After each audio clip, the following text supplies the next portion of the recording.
വീണ്ടും റായ്ബറേലിയിലെയും അമേഠിയിലെയും സീറ്റുകൾ ഒഴിച്ചിട്ട് സ്ഥാനാർത്ഥി പ്രഖ്യാപനവുമായി കോൺഗ്രസ്. ഗോവ, മധ്യപ്രദേശ് സംസ്ഥാനങ്ങളിലെ 6 സീറ്റുകളിലെ സ്ഥാനാർത്ഥികളെയാണ് പ്രഖ്യാപിച്ചത്. വിവരങ്ങളുമായി രാധാകൃഷ്ണൻ ചെയ്യുന്നുണ്ട് ഡൽഹിയിൽ നിന്നും. ഏറ്റവും കൗതുകരമായ കാര്യം, അതിശയിപ്പിക്കുന്ന കാര്യം, ഇപ്പോഴും അമേഠിയിലെയും ഒപ്പം തന്നെ റായ്ബറേലിയിലെയും സ്ഥാനാർത്ഥികൾ ആരെയെന്ന് കോൺഗ്രസ് പ്രഖ്യാപിക്കുന്നില്ല. എങ്ങനെയാണ് ആ വിഷയം കോൺഗ്രസിൽ ചർച്ചയാകുന്നൊപ്പം ഇപ്പോൾ പ്രഖ്യാപിച്ച പട്ടികയിൽ ആരൊക്കെയുണ്ട്, ഏതൊക്കെ മണ്ഡലങ്ങൾ?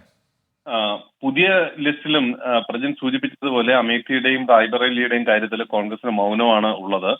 ഇന്ന് പ്രഖ്യാപിച്ച ലിസ്റ്റിൽ ഉള്ളത് ഗോവ, മധ്യപ്രദേശ് തുടങ്ങിയിട്ടുള്ള സ്ഥലങ്ങളിലെ സ്ഥാനാർത്ഥികളുടെ പ്രഖ്യാപനമാണ് ഉള്ളത്. നോർത്ത് ഗോവയിൽ രമാകാന്ത് കലാപ് അദ്ദേഹമാണ് സ്ഥാനാർത്ഥിയായിട്ട് ഉള്ളത്. ഇതിൽ ഏറ്റവും ശ്രദ്ധേയമായിട്ടുള്ളത് ഗോളിയറിലെ സ്ഥാനാർത്ഥിയാണ്. പ്രവീൺ പതക്കാണ് ഗോളിയറിൽ സ്ഥാനാർത്ഥി, മധ്യപ്രദേശിലെ ഗോളിയറിൽ നിന്ന് സ്ഥാനാർത്ഥി ആകുന്നത്. ദാമനൻ ഹവേലിയിൽ അജിത് രാംഭായി മഹല ആണ് സ്ഥാനാർത്ഥിയായിട്ട് കോൺഗ്രസ് പ്രഖ്യാപിച്ചിരിക്കുന്നത്. അങ്ങനെ ഈ 6 സ്ഥാനാർത്ഥികളുടെ കാര്യത്തിലാണ് കോൺഗ്രസ് ഇപ്പോൾ തീരുമാനം എടുത്തിരിക്കുന്നത്. റായ്ബറേലിയുടെ കാര്യത്തിലും ഒപ്പം അമേഠിയുടെ കാര്യത്തിലും ഇനിയുള്ള ലിസ്റ്റുകളിൽ പ്രഖ്യാപനം ഉണ്ടാകും എന്ന സൂചനയാണ് കോൺഗ്രസ് ദേശീയ നേതൃത്വം നൽകുന്നത്.